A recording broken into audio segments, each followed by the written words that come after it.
Tippy time, my damies, Top Cat here, and welcome back to the channel.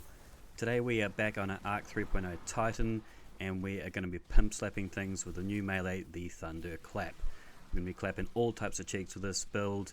It's not only just a punch and build, it is good for in-game, 20 under light, it just wrecks things.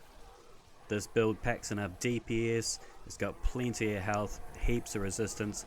It will enable you to solo dungeons and activities of the like, so yeah, very much on board with this. And a lot of it's to do with the fact that Bungie have changed a couple of mods. So first up, we're going to take a look at our exotic armor piece of choice. We are going to be using the Synthoceps. Biotic Enhancements is the armor perk. This gives you increased melee lunge range, improved melee and super damage whilst you are surrounded. I mean, look how beefy this just makes our Thunderclap. It's also over penetrating, so I'm shooting through all three of these guys, but that is one hell of a damage bonus that is giving our melee. With these synthos on, I feel like less of a space cowboy and more like a bare knuckle boxer in some underground fight club I probably shouldn't have told you about.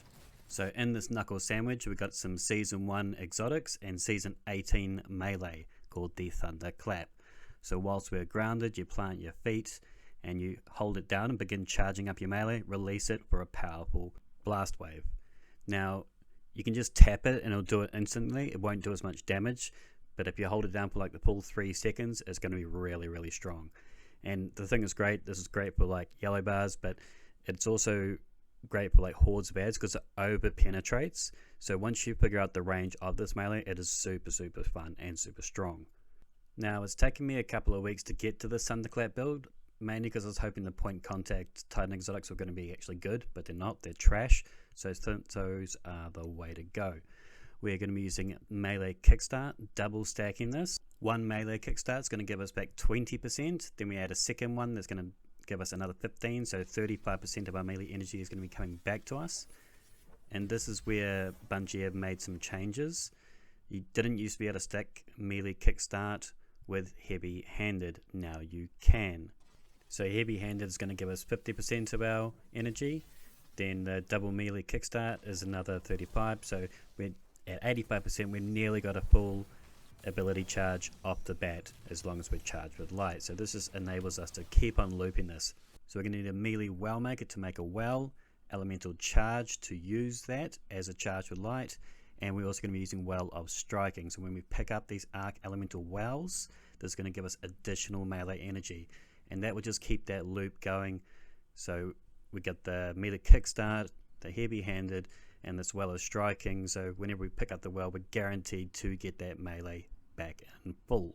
And because we can now do this, this is one of the reasons I decided to use the Synthoceps over the Skullfort, as I want that bonus damage. We're also going to be using the new class ability, Thruster, so whilst we're grounded, we quickly evade in a lateral direction. Depending on which way we're facing, just double tap your class ability and it's going to shoot you in that direction. Now we're also going to be double stacking Outreach on our class item, so this reduces the melee cooldown when using your class ability.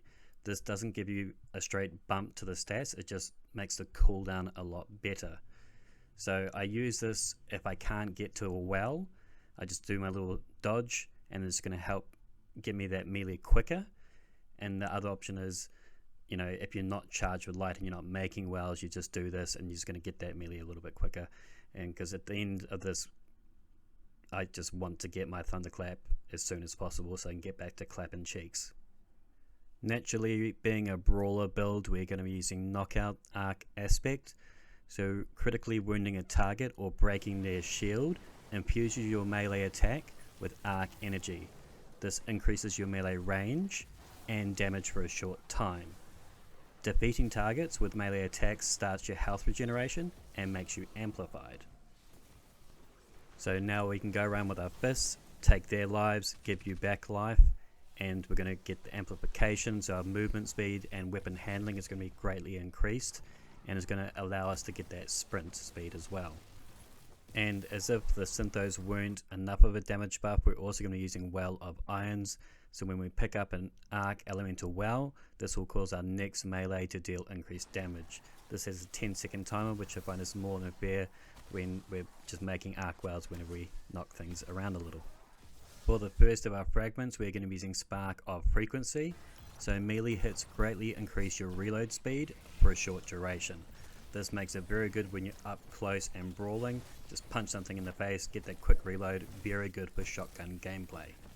And let's be honest, if you got Synthos on, you've probably got a shotgun in your hand already.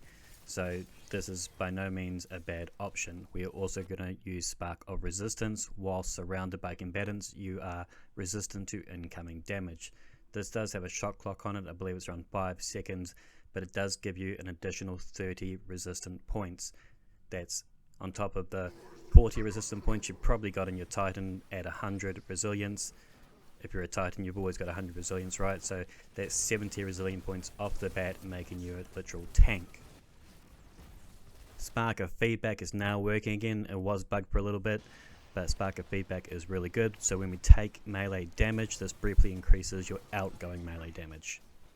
And lastly, we have Spark of Recharge. So while you're critically wounded, your melee and grenade energy regenerates very quickly. Now if you blink, you might have missed it, but I've just used 2 grenades and 2 Thunderclaps in the space of 10 seconds. That is stupidly quick regeneration, right?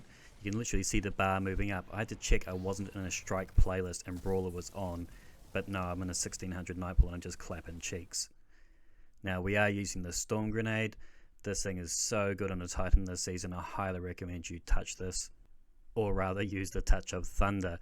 So our Storm Grenades, after detonating these, create roaming thunderclouds that go track nearby targets and just chucking down bolts of lightning on them. So good these days, particularly against Overload champs. You can chuck on one of these in place of the Outreach mod. Very, very good in terms of in-game content. And because I'm getting them all the time, it's a very reliable source of Overload in all manners, so I don't need to run an Overload weapon. Now I'm quickly going to show you a couple of the weapons I've been utilizing to make this build work for myself. The exotic shotgun, the tractor cannon in my heavy slot. This is really good for debuffing targets, whether I'm running through a dungeon solo and I want that added DPS or just helping out the squad. Tractor cannon is always good. I'm also using a Matador. I've got a threat detector 1-2 punch, and this marries perfectly with my Synthoceps, so I can just get up there in their face, shotgun punch, and just drop things dead. Equally, another perk that would work well with this is Trench Barrel, and that comes in a vast array of weapons. So yeah, pick your favorite, whatever you like. When I do dungeons, I tend to be running triple shotgun. I'm using the Ragnarok, that's what I call it anyway, Perpetual and Demolitionist. I just use this to make the Ebb and Flow, and I treat this as my primary. Well, actually, I almost treat it as my secondary. My fists are generally the primary with this build. For my super, I am running the T-Crash. You know, without Curious and the Thunderous Retort, it's fairly weak source. You're going to be doing around 224,000 damage, but it is enough to knock down champs. But I wouldn't really use it for much more than that, as it doesn't really have the delivery without the Curious. The last mods we're using are hands-on, so we can use this super all the time. We're also going to need a shotgun ammo finder. You're going to need an arc resistance mod to get your heavy-handed working. And I use a melee damage resistance, as we are right up there, and a shotgun scavenger. Now I have a few optionals that I found worked well with this build. So heavy ammo was changed, so when you use exotic primaries you just get shit tons of it. So I was using this Striga on the bosses and I was just deleting their health bars, but I found also because it just poisons everything and you're killing so much, it just delivers so much heavy ammo. So yeah, great SMG. I was using Wish Ender on our champ modified activities like the weekly story and the Nightfall, and at 20 under light this one cracks the anti-barrier, so this will be very good when it comes to GMs. I would recommend using this bow. If you don't have it, go do the Shadow Throne quest. I know a bunch of you guys are new to the game, and I would think this is a great option, particularly being that Arbalist was nerfed. This will do the same job but with kinetic ammo, so free ammo. And the last weapon I want to suggest is the Storm Chaser.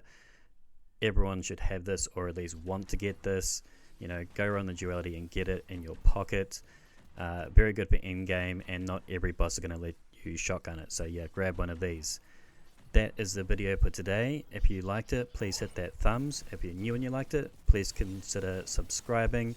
If you've got any questions or suggestions, chuck them in the comment down below. And until next time, tippy tie my damies, what a tie. Bottom of everything, he's the most tip-top